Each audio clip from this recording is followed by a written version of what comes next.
En los Estados Unidos, esperamos reacción de la consejera de Seguridad Nacional, Condoleezza Rice. Esa reacción viene en unos minuticos en vivo en Noticiero Univisión. To say I'm disappointed is an understatement.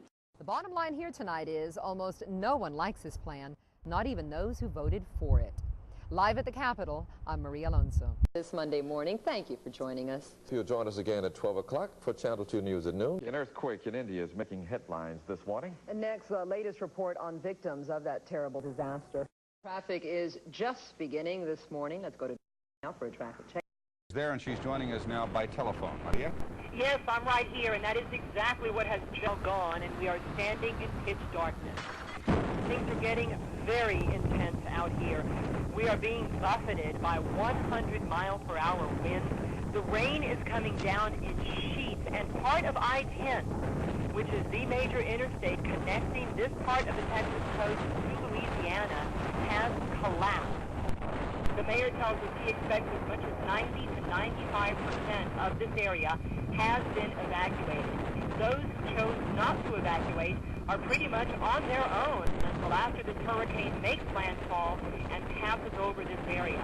The city and the county have said very clearly that they are not going to be responding to any emergency calls until after this storm passes. We're talking about at least not until after dawn. We are expecting a storm surge of 25 feet coast either at or below sea level. Flooding is a major concern. In effect, we will see the high tide move inland by miles. Reporting live from the Texas-Louisiana border as this Category 3 hurricane slams into the Texas coast, I'm Maria Valdes. Thank you, Ron. Talking to a 25-year veteran of California wildfires a few minutes ago, and he tells... Good morning, everyone. I'm Maria Valdes. Bob is off today, and Dan is working on the evening newscasts. This is Channel 2 News today for Wednesday, September 29th.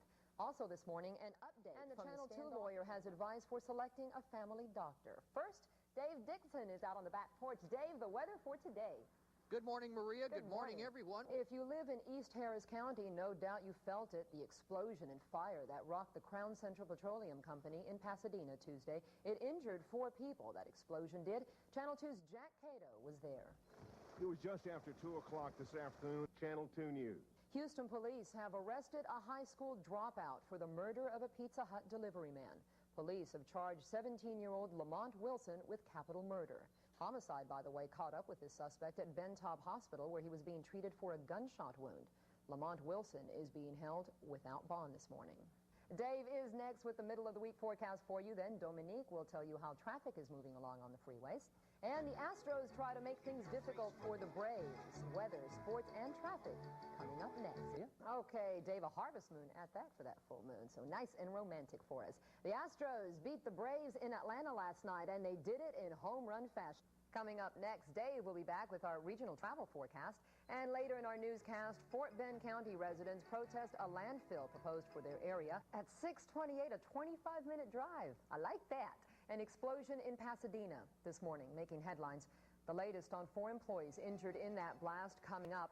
Join us, won't you, for all of the latest news on Channel 2 News at noon, 5, 6, and 10 o'clock tonight. Before you head out this morning, we'll take another look at traffic. Thank you, Dave. That's our news for this Wednesday morning. Thank you for joining us. The Today Show is next on Houston's 24-hour news channel. They'll have an update on the standoff in Moscow. All that coming up next. We'll see you at 7:25.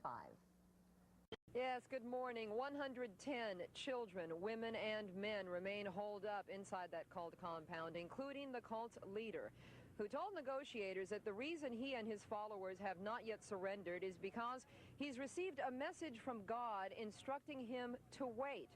No waiting on day 4. We had a military helicopter.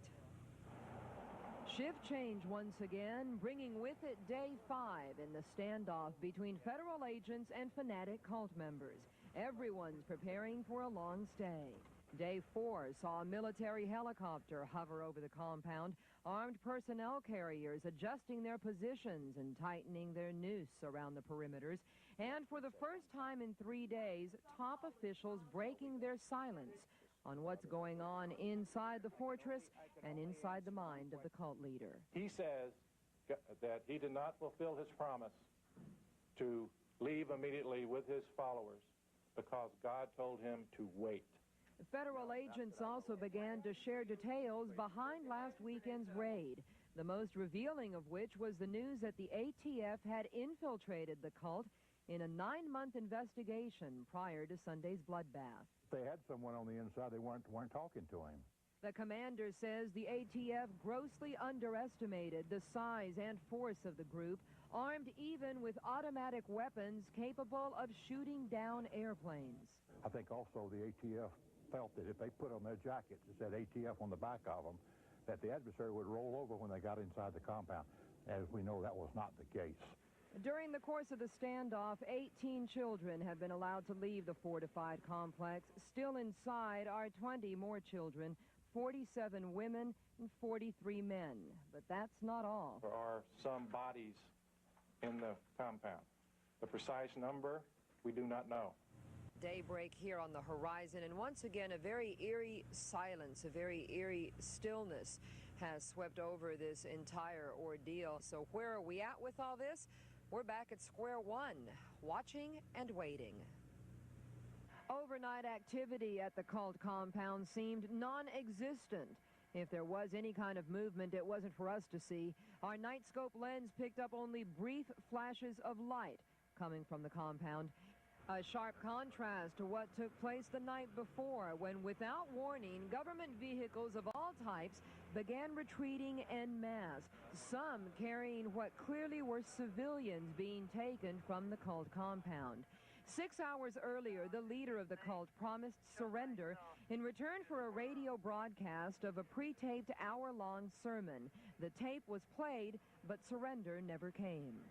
Instead, we had the non-stop movement from the cult compound to the FBI's command post and debriefing center at a nearby college campus. The stepped-up activity fueled hopes that the 3-day standoff was finally coming to an end.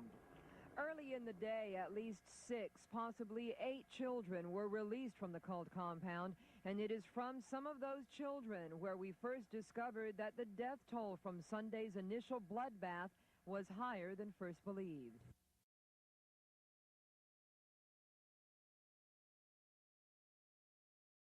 To a 25-year veteran of California wildfires a few minutes ago, and he tells us he has never seen conditions like these. He says it's like gasoline burning up there in these mountains.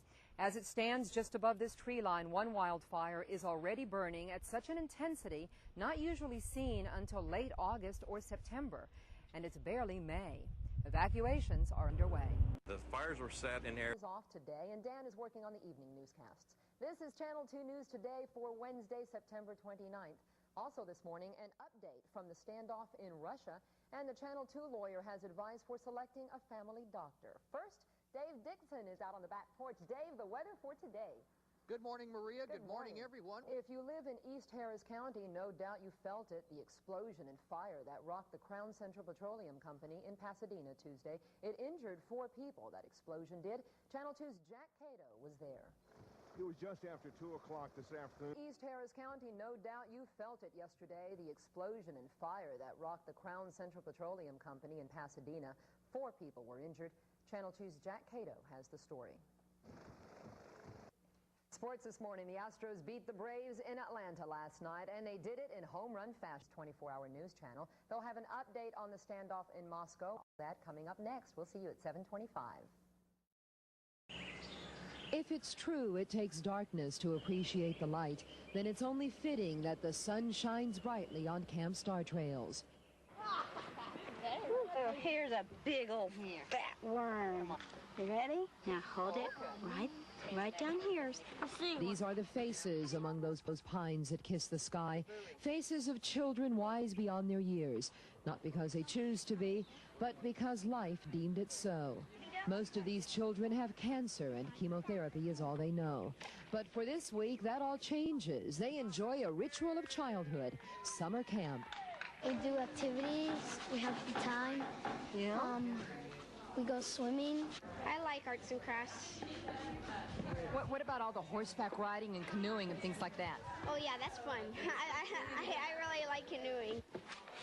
This camp is part of an ongoing program emphasizing as normal a childhood as possible for children who've gone through too much at too young an age.